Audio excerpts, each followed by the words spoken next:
Hello दोस्तों, आज हम लोग इस लेक्चर में पार्ट 15 करेंगे जिसमें है मैलस का नियम। तो मैलस का नियम देखते हैं।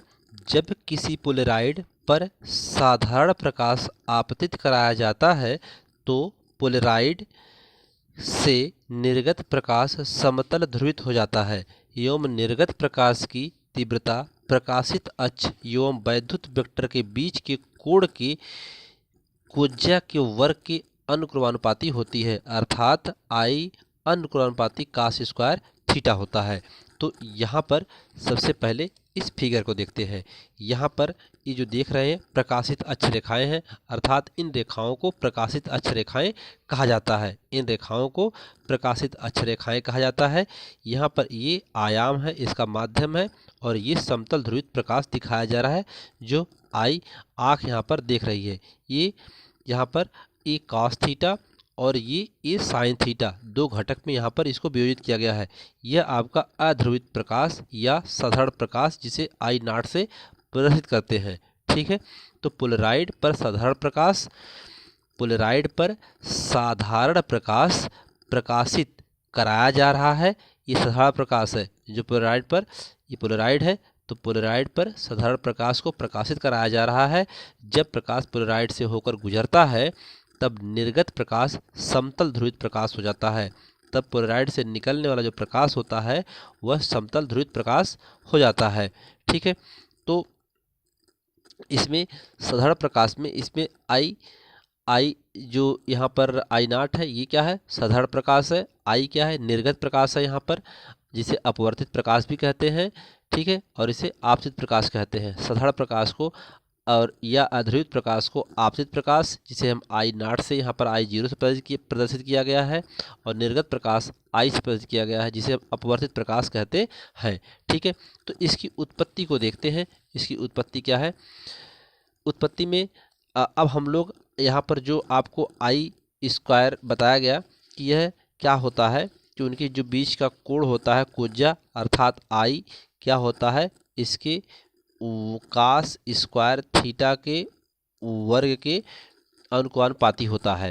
ठीक है, तो अब हम लोग इसका निगमन करेंगे। ध्यान देना है कि पोलराइड में थीटा कोण का वियोजन करेंगे। तो थीटा कोण का यहाँ पर वियोजन किया गया है, इसमें दो भागों में, एक तो ए कास थीटा और एक ए साइन थीटा में वियोजन किया गया है। वियोजन करेंगे। वियोजन करने के समय ये याद रखना होगा कि जिस तरफ कोण लिया जाता है उसे कास से तथा जिधर नहीं दिया जाता है उधर साइन से प्रदर्शित करते हैं। ये ध्यान देना है कि जिधर हम कोण लेंगे उधर कास और जिधर नहीं होगा उधर साइन होगा, साइन से प्रदर्शित करते हैं। एक बार फिर आप ध्यान रखिए, ये आपको ध्यान रखना होगा कि जिस तरफ कोण दिया जाता है उसे कास से तथा जिधर नहीं दिया जाता है उधर साइन से प्रदर्शित करते हैं। आयाम इसमें ए का आयाम है, हम लोगों ने वियोजित किया है। ए आयाम में इसको क्या वियोजित किया है, तो ए कॉस थीटा और ए साइन थीटा, ए यहाँ पर आयाम है। यह प्रकाशित अक्ष के समांतर है और ए साइन थीटा प्रकाशित अक्ष के लंबवत है। ये प्रकाशित अक्ष के समांतर है और ये समांतर का मतलब जो प्रकाशित अक्ष आ रहा है उसके क्या है, समांतर है, और ये उसकी क्या है, लंबवत है। ये लंबवत होने के कारण पोलराइड द्वारा अवशोषित हो जाता है। यानी ए साइन थीटा जो होता है यह क्या होता है, लंबवत होने के कारण यह प्रकाश के द्वारा इसको अवशोषित कर ले जाता है। ठीक है, पोलराइड में तो यहाँ पर क्या लिखा है, माना आपतित प्रकाश की तीव्रता का आयाम ए तथा आपतित प्रकाश की तीव्रता आई नॉट एवं पोलराइड की प्रकाशिक अक्ष तथा वैद्युत वेक्टर के कंपन की दिशा के बीच का कोण थीटा है। ठीक है, तो यह ए कॉस घटक ए कॉस थीटा प्रकाशित अक्ष के समांतर है जो पोलराइड से निर्गत हो जाता है तथा घटक ए साइन थीटा प्रकाशित अक्ष के लंबवत होने के कारण पोलराइड द्वारा अवशोषित हो जाता है। आपतित प्रकाश की तीव्रता आई जीरो बराबर होता है के ए स्क्वायर, समीकरण नंबर 1। निर्गत प्रकाश की तीव्रता आई बराबर के ए कॉस थीटा, यहाँ पर ए कॉस थीटा आई बराबर और आई नॉट बराबर है क्या, के ए स्क्वायर है यहाँ पर। ठीक है, तो यहाँ पर आई बराबर के ए स्क्वायर कास स्क्वायर थीटा, तो यहाँ पर इसका स्क्वायर करने से यहाँ पर आई नाट का मान रख दिया जाएगा समीकरण 1 से, यहाँ पर मान रख दिया गया इसका। तो आई बराबर आई नाट कास स्क्वायर थीटा समीकरण नंबर 1 से रखा गया है।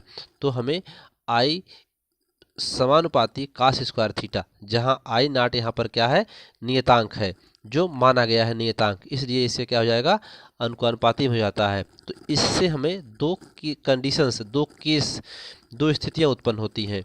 तो आइए स्थिति नंबर 1 देखते हैं। केस फर्स्ट है, यदि आपतित प्रकाश पूर्णतः अध्रुवित हो तो कास स्क्वायर थीटा का औसत मान 1/2 होगा। ध्यान दीजिए, जब आपतित प्रकाश पूर्णतः अध्रुवित होता है तो कास स्क्वायर का औसत मान 1/2 होता है। ठीक है, तो यहाँ पर आई बराबर आई नाट गुणे कास स्क्वायर थीटा की जगह 1/2 हो जाएगा, अर्थात आई नाट बटा 2 हो जाएगा। अर्थात निर्गत प्रकाश की तीव्रता आपतित प्रकाश की तीव्रता की आधी होगी। निर्गत प्रकाश की तीव्रता आपतित प्रकाश की तीव्रता क्या होगी, आधी होगी।